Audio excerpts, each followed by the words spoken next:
I am a huge fan of games that manage to combine multiple genres into their makeup. Sierra adventure games are mostly about puzzle solving, with the occasional arcade sequence from time to time. However, in the case of Quest for Glory, traditional puzzle solving is now paired with RPG elements. When it debuted nearly 30 years ago, we had no idea just how epic this quest would be. Which version do you want to play? The original release with 16-color EGA graphics and a text-based interface, or the 256-color VGA remake with a point-and-click interface.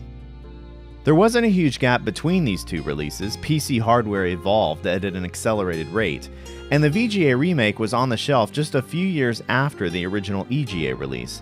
If you're a veteran quester and have played both, you probably already know your own taste. However, if you've never played Quest for Glory before, your choice at this crossroad is based on the following.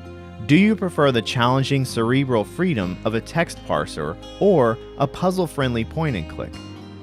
Do the larger color palette and character portraits meet your aesthetic needs, or do you find the bold colors and high contrast art direction of the EGA version more appealing?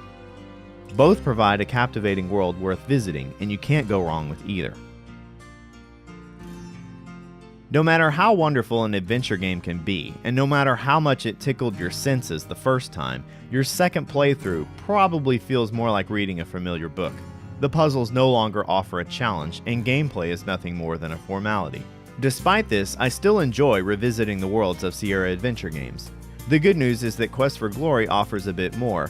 The RPG element provides you with a class choice and skill point distribution when you start the game. They aren't just for combat purposes, but also for puzzle solving. Care for an example? I'll spoil one right now. I need a ring in that nest up in this tree. How do I get it?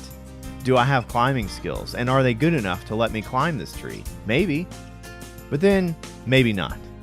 Perhaps I am playing as a magic user, or at least have skills in magic. If I know the fetch spell, I can cast it to retrieve the nest with the ring. But what if I can't climb and I don't know magic? I guess I could try to throw rocks until I knock it out of the tree. Each of these three solutions is most likely intended for a specific class, but ultimately you have the freedom to solve the puzzle however you wish, provided you have the necessary skills, of course.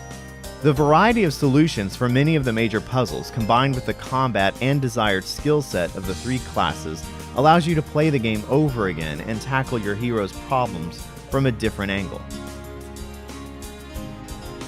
The first Quest for Glory game stands on its own, but it also serves as a gateway to a 5-game journey.